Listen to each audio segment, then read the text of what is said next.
та бүхний амлан айлтгая. Би Сэтгүүл Бадарчин Жаргалмаа. Энэ нараа үзэгч та бүхэндээ уулзуулж студид ярилцахаар уулын спортын олон улсын хэмжээний мастер Баян Цагаангааг урьсан байгаа. Ингээд урилгын манд хүч хүрэлцээрс танд их баярлалаа. Баярлалаа. Тэгэхээр ер нь хоёулаа танаас яриага эхлэж бодож байна. Ер нь яагаад уулын спортыг сонирхов болов? Уулын спортоор хичээлээд хичнээн жилийг та өнгөрөөж байна гэдгээс яриага эхлэв. Тэгэхээр аливаа нэгэн спорт ч юм уу, аливаа нэгэн үйл ажиллагаа эхлэхэд нэг нөлөөлөл байна да. Тэгээ би хүүхэд байхдаа их ном уншдаг байсан байхгүй юу. 1965 онд Амар гэдэг хүний орчуулгаар цас туулын барс гэдэг одоо дэлхийн дээвэр улсын Эверестээр анх удаа гарсан Дензэн Орго гэдэг хүний дурсамж номыг орчуулсан. Тэгээ би тэрийг уншсан байхгүй. Тэгээд 68 онд одоо санхүүгийн засгийн техникумд ирээд анх бүртгүүлж яхад ингээд уулын спортод дор сонирхолтой хүүхдүүд бүртгүүлнэ гэсэн тийм. Тэгээд гинт миний сэтгэл нөгөө ном маань бодогдоод тэгээ очиж бүртгүүлчих. Тэгээд одоо анх удаа барилгын нийгэмлэгийн дэргэдэх уул тойрын илийн секс одоо анхны манай Монгол улсын анхны л одоо клуб юм да. Тэрэнд орж суралцаад тэгээ одоо онлайн талаас нь практикийн талаас нь бидэнд одоо заалгаад манай багш Бямдорж гэж хүн байсан. Тухайн үед бол одоо тухайн үеийн зүйл холбоот улсад уулын спортын багшийн мэргэжил эзэмшсэн тийм хүн байсан. Ерөөсөө Монгол ганцхан байсан. Тэгэхээр тэр хүнээр хичээл заалгаад барилгын зургийн институт гэж байсан. Тэнд одоо аялагчид бас мэргэжилтэй орсууд байсан. Тэгэхээр тэр улсуудаар хичээл заалгаад хожим хон бид шалгалт өгөө тэгэл одоо уулын замд орсон байхгүй. 68 оноос эхэлж ууланд явсан. Уулын спортын ер нь сайхан гэдэг юм уу? Тэр дурлах шалтгаан нь ер нь юу байдаг юм бол? Гэхдээ янз бүрийн шалтгаан байна. Ер нь бол одоо хүн чинь ингээд нэг өндөрлөх газар очиод нэг сайхан амьсгал авах, өндөр газараас одоо алсыг харах ийм юм байна. Нэгдүгээр, хоёрдугаар хүн одоо өөрийнхөө нэг сорин гэдэг нэг асуудал байна да тийм ээ. Одоо инээд гарчвал би одоо чадaltaй хүнч гэдэг юм уу инээд гарч чадах нь үгүй гэдэг энэ сорилтыг тэр ууланд авираад тэн дээр гарснаар давснаар бас хүн тодорхой хэмжээнд бахархал хүнд одоо төрдөг байхгүй. Нэгдүгээр, хоёрдугаарт нь уул ер нь тэгээд хүнийг одоо нэг юм уу хоёр ууланд өндөр ууланд явуучаад тэгээд гिचнээ ядарч ийсэн чи гिचнээ одоо дахиад явахгүй гэж хэлсэн чи жоохон байжсэн л эргэл явахаар болдог. Одоо тэг юу гэдгийг нэг хардам хүнд орсон хүн чинь татахгүй бол болдгоо гэдэгтэй л адилхан нэг хоёр явчих юм бол тэгээд ерөөсөн цаашаа хөтөл яваад. Тэг би бол одоо анх жоохон залуу хүүхэд байсан 10 эдтэй тэгэл өндөр ууланд яг хөө би миний төрөлх нутаг бол энэ Отгон тэнгэр ууллаас их ойрхон одоо тэр даяа хайрхны бэлтэрсэн. Одоо энэ дээр гарахад Отгон тэнгэр бол хажууд байгаа юм шиг харагдчихэйдэг. Тэгэл тэр чинь одоо хойно орго хариулаад тэр уул хадаар явдаг. Тэр л одоо нөлөөлөл уул руу оруулсан да. Анх ууланд гараад төржсэн сэтгэл танд ер нь юу байх вэ? Байна. Миний анхны бол одоо энэ богд дүнжин гарав. Гэхдээ одоо дүнжин гараас өндөр ууланд одоо тэр богд өчрөн уулын чинь хажуугаар тэр дайнгийн уул бол өндөрлөлтөө. Гэхдээ тэр уулчин гэдэг утгунаар гарахгүй зүгээр жирийн тэнд нэг одоо нөгөө жимс мэмс түүн одоо нэг вансан бүрүүлгэх одоо марк юм яваад идэг мөртлөө. Тэр бол тэр явж исэн маань миний дасгал болсон байгаа байхгүй. Тэгээд энэ урд ууланд гараад ингээд гарсан их гоё овомомоотой болоод тэгэл багш нар одоо ийм байдаг юм бэ. Тэгээд би чинь 69 оны 2 сард асар тайрхан ууланд өвлийн 2 сард шүү дээ. Одоо анхны өвлийн авиралт хийж. Тэр үед чинь миний хувцас гэж одоо сони байлаа шүү дээ. Нөгөө ногоон гүрчиг нөгөө бахиалтай л одоо тэгээд дамбаал өмдтэй гэл. Тэгэл одоо нэг зузаан өмдтэй л ууланд гарсан. Тэгэл тэнд чинь бол одоо нүд ам ерөөсө хөлдчих гээд асар ангаан нурууны даяар гэл чинь хүүтэн 2 сар ч одоо тэр л одоо ер нь цаашаа явах эхлэл болсон доо. Тэгээ хавар нь одоо мөнгө харахаа ууланд анхудаа 4000 та ууланд хавирал. Тэгээ цаашаа бол ер нь тэгэл шууд ирсэн да ууланд бол. Ер нь нэгт хичнээн одоо ууланд авирав магадгүй таны тогтоосон амжилт гэх юм бол та ер нь юу хэлэх вэ? Гэхдээ ер нь уулын хувьд бол их би одоо хоол ойрын нэг 280-нд оролцсон байдаг. Зүгээр яг аялал маялал байна л да. Өндөр ууланд байна. Яг Оросын хэд хэдэн 7000-аас дээш 2-3 ууланд явцсан. Монголын уулуудыг бол дуусгасан одоо өндөрлгүүд ихэнх нь одоо бүгд нь л явсан л да. Гэхдээ одоо чинь 5 богд уул гэхэд бол тэнд чинь манайхан бол 5 шуургарын байна гэдэг тэнд чинь 50 60 юм байдаг байхгүй бүгдэд нь явсан гэвэл худлаа болно л да. Гэхдээ ер нь яг онцгоос одоо тэгэл зам гаруу мөнгө харахын зэгдгийн утган дэнгэр бол архираа төргний уус алтай 5 богд гэдэг юм уу асарлаар гэдэг юм энэ уулуудаар бол ер нь явсан да. Бүгдэд нь л явсан. Дэлхийн гайхамшигт оргилуудад гарсан уу гэвэл авирсан уу гэвэл би энэ яг уушаа гямлан оргилууд нь яваагүй. Зөвхөн энэ хуучин зөвлөлүүд улсын одоо оргилууд одоо энэ Казахстан, Кыргыз, юуны Тажикстан энэ уулууд руу явж ирсэн. 7000-аас дээш л дээ. Ер нь явж ирсэн. Манай найрагчаас уулчдын зургийг үзүүлж байна. Ер нь Монгол улсуудын уулын спорт ямар хэмжээнд хөгжсөн гэж хэлэх үү? За 1951 оны 6 сард манай 10 хүн уулчин анх удаа асрал тайрханд одоо цааны бажиг хөмсөд цааны таяг тулаад гарснаар одоо Монгол улсад уулын спорт үүссэн гэж ингэж үздэг түүхэндээ. За 1955 оны 5 сард одоо Утган тэнгэр хайрханд одоо манай анхны экспедиц одоо явсан мөн 10 хүн явсан. Тэр бол одоо хөгжлийн бас нэлээд тодорхой хэмжээний юу олгосон одоо уулын хэрэглэл материал янз бүрийн бүх юм одоо хэрэглээд тэнд зөвлөл болбол улсын мэрэгжилтэн Бескаро гэж хүн байсан. Тэр хүний удирдлагын дор одоо явж одоо анхны тэр том авиралт хийсэн байгаа юм ингээ болно. Тэгээд тэрнээс хойш 56 онд Алтай 5 бөгдөд авирал тэгэл манай уулч төр нь одоогийн төвшин бол манай уулын спортын төвшин дэлхийн төвшөнд хүрсэн. Одоо манай улсуудын гямлаад өчнөө олон хүн гарлаа 5 6 хүн гарлаа. Бүр хоёр талаас нь 2 удаа 2 хүн гарлаа шүү дээ. Цэвэн дэшин тэр байна. Эмэгтэйчүүд бол одоо манай гангаамаа бол дэлхийн 7 оргил одоо гарчлаа. Ер нь дэлхийн 7 оргилд орсон 17 8 эмэгтэй байдаг. 18 сэтгэн болоод гарсан. Энэ бол юуны уулын спортын төвшин бол манайх бол энэс дутхааргүй хэрэглэл материалаа хэрэгэлдэг болсон. Зүгээр нь анхаарал болгоомж тэр одоо авиралтын техник талаараа жоохон дутуу байж магадгүй. Өнөөс төвшингийн хувьд бол өндөр явж байгаа. Энэ хувьд тэгж үзэж байгаа. Уулын спорт мэрэгжлийн байж чадж байгаа болов уу? За яг одоо бол мэрэгжлийн байж чадахгүй болж байгаа. Мэрэгжлийн гэдэг маань одоо бас нэг онлайн үзсэн дадлага дээр хийсэн ийм улсууд ер нь одоо яг одоогийн манай байж байгаа улсууд бол тэгэл ууланд авирсаар байгаа тэгэл одоо мэрэгсэн л болчихж байгаа. Мэрэгжлийн болж чадаагүй мэрэгсэн. Гэхдээ бол одоо хамгаалалт хамгаалах хэрэгсэл тэр хэрэгсэлтэйг ажиллах чадвар бол бас сүүлийн үеийн залуучууд бас суралцсан байна л да. Одоо хүмүүс үнэхээр бидэнд хөдөлгөөн хэрэгтэй байна гэдэг үүднээсээ явган аялал хийх за тэгэл нөгөөд хайкинг хийж ингээл хүмүүс маш ихээр уул руу явдаг болжээ. Энэ нь яг уулчдыг бэлтгээд байна уу? Эсвэл зүгээр л хүмүүсийн сонирхолтой төвшөнд байна уу? Тэгэхээр уулын спорт бол дотор их олон төрөлтэй. За. Мөсөнд авирдаг, хаданд авирдаг, одоо хиймэл хананд авирдаг, за өндөрт авирдаг. Яг өөрийн чинь хэлдгээр бол тэр хайкинг юу гэдэг бол одоогийн энэ өндөрт авирж байгаа юу бол нийтийн биеийн тамирын хэлбэрлэг шилжиж байгаа. Яагаад гэвэл нөгөө наад 3 төрөл бол хэмждэггүйтэй. Мөс рүү одоо хамгаалалтайгаа уралддаг, хандлан уралддаг, хадар уралддаг. Гэтэл өндөр уул маань бас уралдах одоо ус нөхцөл болцоо байна шүү дээ. Тэр ангал монгол руу одоо нисэх үуч байдаг юм тийм. Манайхан бас нэг уралдуулах гэж үзсэн л дээ. Гэхдээ бас тийм таатай болдгүй юм байл. Тийм учраас одоогийн энэ бол ер нь нийтийн биеийн тамир одоо жишээ нь стрессээ тайлах гэдэг юм уу, тэр байгалийн сайхныг очиж үзэх гэдэг юм уу, ийм юм бол одоо сүүлийн улсууд их олж ирж байна. Тэр би бол энэ дэр их одоо их баяртай байдаг. Намайг 1968 онд ирж яхад анх удаа ууланд ингээд одоо секцэнд ороод гिचээж яхад ер нь тоолоход 30-аад л болчихсон байсан Монголд. Тэр чигээр 30-аад л болчихсон байсан. Тэгэл бид нар 30 40 нь болсон юм уу тэгэл уулж юм байсан. Одоо бол хэдэн зуун болсон байна шүү. Тэгэл одоо энэ уршаа зайсан байсан чинь одоо хагас бүтэн сайдвар ямар гоё байна. Хөөрхөн хүүхдүүд явж байна. Настай улсууд явж байна.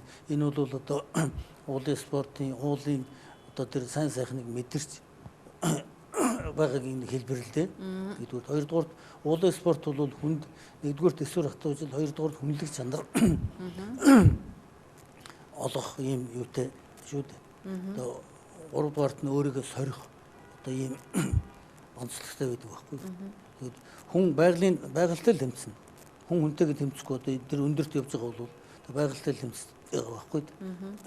Наад спортууд наад юунууд нь бол хүн хүнтэйгээ тэмцээд байгаа байхгүй. Одоо живтер уралдаг чинь нэг секунд минутаараа барина. Өндөрт бол тийм асуудал байхгүй. Тийм учраас нийтийн бие тамирлуугаа бол ерөнхийдөө шилжиж байгаа. Яг ингээд үнэхээр одоо уулын спорт хөгжөөд ирэхээр тэр уулын спортод шаардлагатай тоног төхөөрөмж гэдэг юм уу? За осол дэндэгдэл одоо аваарын үед те эрсдлийн үед одоо бие биенээ хамгаалах тэр багаж хэрэгсэл юу өнөөдөр ямар хэмжээнд байна? Ер нь манай үед бол хөрхи өргөдмөр л байсан л да. Тийм ээ. Одоо бас 50 жилийн өмнө болж шүү дээ. Би бол одоо 50 дахь жилээ одоо ууланд яваад байгаа. Одоо бол ер нь одоо манай энэ аялагч тэр уулч тэр үнэхээр одоо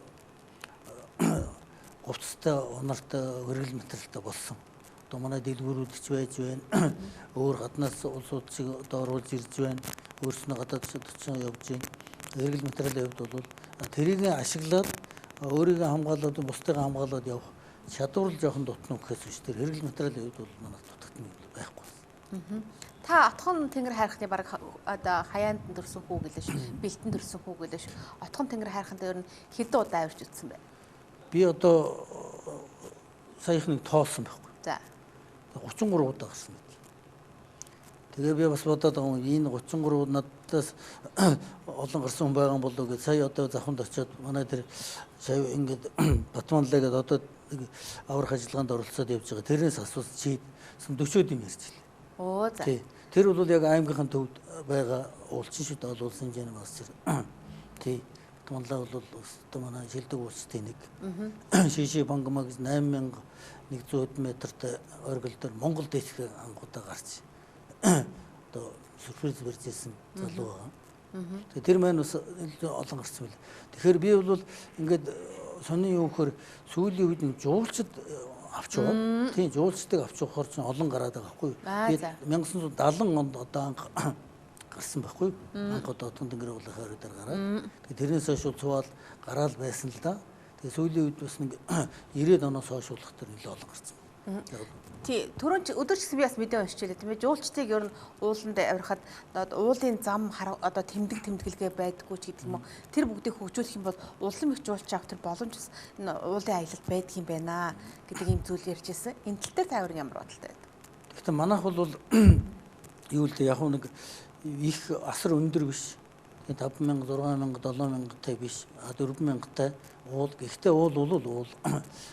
Зарим газар бол манайх бас таван богд мөгдөд бас тийм одоо тэр мөс одоо манайх мөнгө цас гэдэг мөнгө цас биш ерөөсөө голын мөс шүү дээ. За. Одоо 50-60 метр доошоо ол сунжуулахад юу хөрөхгүй тийм зузаан мөс үүдэг байхгүй юу. Тэгээ тэрний чинь тэр мөс маань ингээд ямарваа нэгэн юугаар хагаралт үүсээд ингээд дээгүүр нөгөө хагарсныхын дээгүүр ингээд цас бүрхээд тэгээ одоо тэрлүү чинь нисдэг ордог бас аюулын тохиог биелдэ. Яг тийм орчин газар нь бас туг гатах юм уу тийм юунууд бас хийх хэрэгтэй юм байна. Гэхдээ манайд бол тэр бол нэг хөгжөө яасан байхгүй. Зүгээр энэ гадаадын уул нь одоо чинь Кавказын уул гэхэд энээс ийшээ явж болохгүй гэд дандаа юм гозгор бургаснууд ийдсэн байж идэг. Одоо сая Отгон тэнгэр уулын тэнд бол энээс ийшээ явж болохгүй гэдэг оройгоос нь ийш нь одоо тийм хүмүүг байдаг.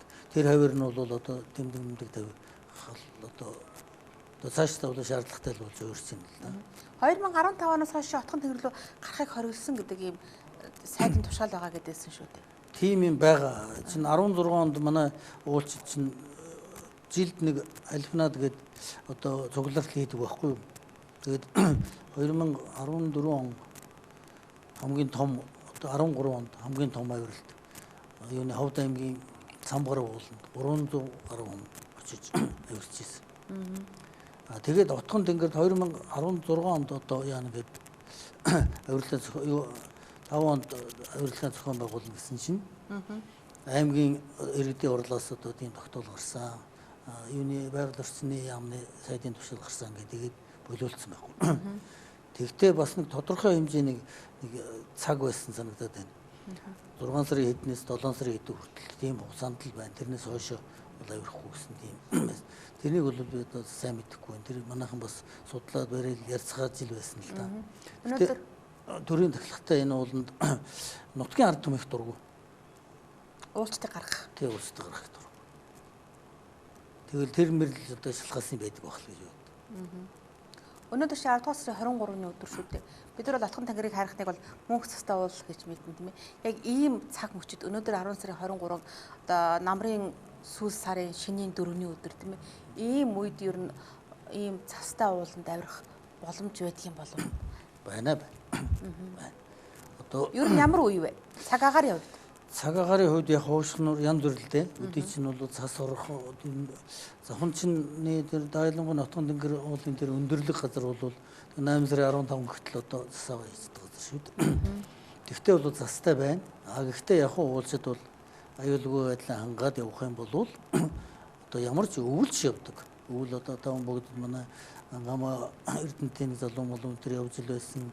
Над нь манай зэвэн дэш урчин зүйлөө зэвэн дэш шинг Бямсран гээд спортын мастер залуу тэр ганцаараа таван бүгдд өвлийн авирал бүр одоо нэг сард дачхан сөвөдөнд авирч гараал ирж болсон. Хамгийн гол нь тэнд одоо аюулгүй байдал хангах хэрэгтэй. Тэгжээж л одоо явж байгаа хэрэгтэй. Уулын спорт гэдэг бол тоглоом биш ээ гэж таны хэлсэг байсан л да. Тэгэхээр та бас аюулгүй байдлыг хангах ёстой гэж үг хэлж байна. Ер нь яг ийм тохиолдолд яаж аюулгүй байдлыг хангах юм бол? Ер нь тэгээд стандарт гэж юм байх уу? Стандарт байна л да. Жишээ нь одоо нэг олсон ингээд 5-аас илүү 3-аас илүү хүмж байхгүй. Олсон одоо 50-60 метр байна шүү дээ. За. Тэгэхэд бол тэр олс бол тодорхой хэмжээний гогцоотой урд түнээ унахад 50-д татаад хамгаалах юутэй. Тийм стандарт бол байдаг байхгүй. Гэтэл одоо манай энэ сүүлийн үеийн залуучууд тэрний нэрийг мэдэхгүй нэг 2-дугаарт тэгээд нэг зүгээр жирийн уулаач одоо ингэ нэг налуу юм байна гэж ингэж яагаад хамгаалтгүй явах гээд ингэж байдаг байхгүй. Тэр хамгаалтгүй явна гэдэг бол тэгэл тоглоом биш л байхгүй. Нэг юмдэхэд ангалар унана, өгүүлэл халтарна. Халтраад унж байгаа хүн өөрөө өөрийгөө хамгаалах тийм дадлага эзэмсэн байх л хэвээр. Ер нь Отхон тэнгэр ингээд Монгол одоо 5 богд гэл та асрал тайрах ингээд дурдж шүү дээ. Энэ одоо уулчдын гардаг энэ уул тахил юу хайрхнаа ер нь бид хэр судалсан байдгийн бол би яа тэгэж асуугаад байна вэ гэвэл одоо уулчид маань ингээд явж байхад эрсдэлтэй бүс нутг нь энэ тий бүс хязгаар энчэнэ байдгийн энд 200-аас 300 метрийн гүн ангал байдгийн энийг ингэж хурж болохгүй ч гэдэг юм яг энэ чиглэлд аялагчид явах ёстой ч гэдэг юм уу уулчид явах ёстой гэсэн тийм одоо судалгаа шинжилгээний ажил ер нь хэрэг. Тий ерөнхий судалгаа бол байна. Одоо тэнд нэг иймэрхүү ангал байна ингээд гэтэл байгаль маань өнөөдөр байсан маргааш байхгүй. Одоо мөнх хайрхан бол би 1969 оны хавар 4 сард гараад 77 онд 77-78 онд олон улстай ирж байсан. Тэгэхэд манийг явж явах дээрээс ганцхан ангал байсан байхгүй. Аха. 77-78 онд ирэхэд 4-5 болсон байсан. Бүр 83 онд 82 онд Болгари уулзаад ирээд яхад 10-аад ангалтай биднээс мэдхгүй энд ангал байсан энэгээр тойроо гэж жагаад Болгари нэг уулч нөхрийг унгааж ирсэн. Тэгэхээр байгальч өөрөө тэнд эрсдлийг бий болгоод байдаг байна. Тийм учраас ерөөсөө яг явж байгаа тохиолдолд тэр хүн өөрийнхөө аюулгүй нөхдийнхөө бусад одоо багийнхан гишүүдийн аюулгүй байдлыг л хангаж явах хэрэгтэй. Зарим улсууд бол ингээд нэгэ мэгэ шийдэж чад тэгээ ингээд татаа яваад байдаг гэх тийм асуудал байхгүй. Яг хөлөөрөө гიშгэн гараараа яана. Түрүүн би нэг ангал ярьлаа шүү дээ. Тэрийг ингэж мэдэрч ийж одоо гарна шүү дээ. Хэрвээ тэр нөхөө байвал нөгөө чинь онгойлгож барьж ийж тэгээд харьяаж гардаг юм уу өгвөл гүр зам тавьж ийж л гарч байна. Тийм эрсдлэл тооцох хэрэгтэй. Байгаль бол өөрөө аяндаа эрсдэл гаргаж байна. Судалгааны хувьд бол байна л да. Ер нь бол тэнд энэгээр тойроход бол ийм ангалтай ийм байдаг гэдэг юм уу галтар илүү ийм ихц байна гэдгийг бол олон удаа жишээ нь би тун тэнгэр хайрхан гэхтэл одоо тэр энэ хүмүүс энэ талаар тойрохгүй бол ийшээ унвал тэгээд доошоо баяртай бол гэдгийг бол ерөнхийдөө бол мэдээд байгаа байхгүй. Тэнд тэмдэг тэмдэглэгийг хийх боломж байдаггүй юу? Байна л да. Аха. Тэгээ харамсалтай нь одоо биднээс тэгэл явж байгаа дээр нь гарцгаад ирнэ тэмдэг тэмдэглэгээ юм хийгээвэл одоо болцоотой л доо. Гэхдээ нэг сони юм хөр энэ цас хүмүүс ингэ нэмэгдээд байдаг. 69 онд одоо биднээс 3 метр 50 см тийм турва. Би одоо хүүхэд байсан учраас намайг залууч байсан бас санаар уралддаг байсан ахмадуудыг бодоход бас арай өөр одоо биеийн хувьд арай хөгжил зайтай байсан. 3 метр 50 см том турва миний өөр хүчин дээр тавьчихсан. Нөгөөд гэж өөрөө тэнд гаргаад нэг 50 см суулгадаг байхгүй. 3 метр байгаад байсан. Одоо байхгүй. Тэр дээр нэмэл одоо Цас нэмэгдээл 77 онд очиход нэг 80 см байсан. Одоо бол байхгүй. Тэгээд нэмэгдээд юм шиг байна. Гэхдээ тэмдэглээг бол сэргээд хийж болно л доо. Тэг явж байгаа ус. Та хамгийн сүүл Олхон тэнгэрт хэдий даврав? 2008 онд, 9 онд. Тэрнээс хойш гарааг байгаа юм тий. Бид нар өнөөдөр бас ингэ харамсалтай мэдээ сонсоод олон уулчид амнасаа алдсан мэдээ сонсоод байж шүү дээ. Та яар мэдээлэл авч гин үү? За баг зэрэг авч байгаа. Яг манай шавнер энэ төр бол би өчтөр үдээс хойш сонсоод тэгэл одоо та нар цаанаас нь яв гээд тэгээ захны одоо тэр Батманлаа гэж тэр Эверстэд одоо юуны шиши бангамд Монгол дэлтэй гарсан тэр залуу байна. Болор хэднэгээд байна. Манай заханд бол уулзтай олон байл дээ. Ангийн дөөр. Тэгээ тэр хоёр эхний ээлжинд бол одоо аврах группэд ороод тэр цаанаас одоо юуныхаа онцгой байдлын нөхдүүдтэй ирээд орой сумдаар ирлээ гэх тэгэл холбоо тасарсан. Түрүү нэг галт орж ирээл ямар ч байсан л одоо зогцсоо олж байгаа л юм ярьсан гэж байгаа юм байна. Тэгээ миний таамаглалаар бол ер нь хоёр газар л осол гарах бололцоод юу осол гарч магадгүй байсан дээр тэр баруун урдлынх нь юу бол тэр ангалар бол унсан бол гэж би тааварсан. Тийм байна гэж би онцгой байдлаар асуусан. Таны юу зөв байна л гэдэг дөрөвдөө хариулж илээ. Энэ бол бас хариуцлагын асуудал. Тэгээд одоо тэнд чинь ганцхан дууланд явдаг ганц хүн оройд хүн аваад явна гэдэг бол үнэхээр хариуцлагагүй асуудал. Тэгээ оройтсан бололтой юм шиг байна. Тэгээд буухтаа л одоо тэр буултынхаа замыг л одоо буруу байна руу бол тэгэл ниссэн болов уу гэдэг. Тэгээ миний уулын спортын одоо 50 дахь жилдээ авирч байгаа хүн ийм аимшигтай юм ерөөс үзэг. 2015 онд бас л нэг хариуцлагагүй асуудлаас болж 5-5 одоо сайхан залуу тэр юунд өгдсөн. Одоо өнөөдөр бол би тоог нь хэлж мэдэхгүй байна. Сайн яваа мэдэхгүй байна. Нөр урчин би бол унтааг ерөөсөн одоо зөрөгдөлсэй. Би бол холбооны ерөнхий нарийн бичгийн дарга гэдэг албан тушаал 20-30 жил болсон ба 27-8 жил болсон. Энэ үед бол ер нь ийм асуудал энэ төлөөс гараа. Яг гэвэл биднээс явах гэж байгаа улсуудаа одоо зэргийнхнаар харуулдгаар бол үүрэг тавиад хин явах гэж байна. Хин гэдэг мастер авч явах гэж байна. Тэгээ олсдээс одоо та нар юу байна гэдэг ингээд бүрдгээд тэр улсуудын нэрсийг аваад үлдчихсэн. Өнөөдөр хэрнээл одоо тентхийн хүмүүсд явсан хүмүүсийн нэрс өглөө хэрнээл гараагүй л байсан. Хин явсан бүүмд нэг л хүн аваа явсан. Тэгээ ирээд нэг улсууд чинь бидэнд тайлангаад байдаг. 13 хүн явсан. 3 нь гараагүй гарч чадаагүй 10 нь гарсан. Тэр нь зөвлөлд нь юунд баримтуулдаг вөхөр энэ уулан давирна гэдэг чинь бас спортлог юугаас нэг цол зэрэг авдаг байхгүй юу? Мастер одоо дэд мастер шиг юм. Тэрний бүртгэл болдог. За. Тийм. Тэрнийг одоо баталгааж болдог байхгүй юу? Тэгээ одоо сертификат өгөхгүй бол тэр тайлангаар нь яачдаг. Зөвлөлд нь одоо 10 удаа тийм уулан давирах, 15 удаа ийм уулан давирах хэрэгтэй байсан гэдгийг нөгөөт дансаа барьж баталгаажуулаад за энэ авирсан байна. Дэд мастерын зэрэг биелүүлсэн байна гэдэг. Ингэдэг байсан. Энд 14 оноос хойш бас энэ ажил бас хаягдсан байна. Тэгэл одоо ерөнхийдөө дураараа л явдаг. Элен далангүй хэлэхэд бол уулын спорт гэдэг мөнгөний хэлбэрт оруулсан. Бизнес хэлбэрт оруулсан. Тэгээд бахан чадахгүй улсууд авч явдаг. Тэднээс татаас авдаг. Тэгэл одоо аюул аварга буугаад ирвэл өндөр ууланд явцдаг гэдэг ийм л асуудал гарч ирдэг юм л. Үнэхээр харамсмаар ийм нөхцөл байдал үүссэн. Ууланд явж байгаа тусалсан иргэдийн уулчдын арга гэрийнхэнд бодроос эмгэнлээ илэрхийлэх ёстой баг. Та ер нь ууланд явж байгаа тусалдаж юу? гэртэж гэмтэж уулын цасан нуранганд дарагдчихэв. Ер нь бол засан нуранганд бол орж ирсэн. Бид бол нурангаас гарах одоо тийм их нүсэр том нуранг бишэлдэ. Ер нь тэгтээ бол нэг аваад 10 метр аваад явчих тийм чадaltaй юм бол орж ил байсан. Яагаад гэвэл бид хүүхэд байхаас ахвал дадлага хийсэн. Нурангаас яаж гарах вэ? Гадны ярол нуугдах уу, нурангаас хэлж гарах уу, зүгтаах уу гэдгийг бид бас сурцсан учраас бас болцоогоор гарч ичил байсан л да. Чухам дээр өстой тухайд нь бурхан өршөөж ирсэн юм уу? Нэг л удаа орсон би. Тэг яг хөө тэр хийсэн дадлагын хүч чадал байдаг байх л гэж бодож байсан л. Ер нь одоо энэ уулын спорт сонирхож байгаа улсууд хандаж ер нь юу хэлхийг хүсэж байна? Ер нь яг ууланд авирч болно. Тийм ээ. Одоо уулын сайхныг одоо бахархаж болно. Тийм ээ. Хүн чинь ингээд уул гэдэг чинь зүгээр ингээд уул харахад ингээд тэр мөнгө төстэй мөсөн голтой уул гэсэн хүн харахаар ингээд аяндаа огштой. Би ч одоо Алтай даван бөгдөд их л олоо даа. Тэгээ наа даван дээр гараад ингээд даван бөгдөө харахаар л ингээд мөргөөд эхэлдэг.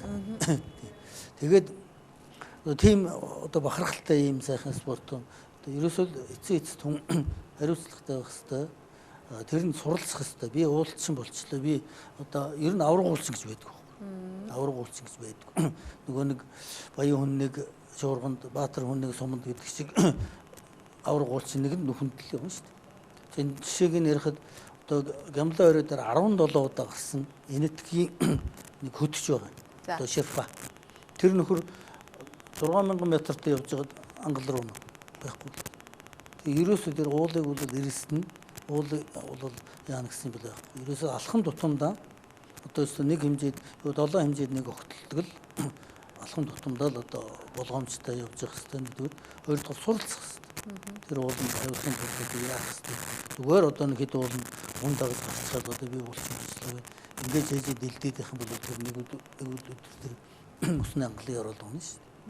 Тэрийг л одоо уулзд би захиж идэгний шавнартаа шилж идэгний усууд бас ярьж ил байдаг. Сүүлийн залуучуудын зарим нь ойлгодог ч юм ойлгодгүй ч юм уу тэгээд байгаад байдаг юм л да.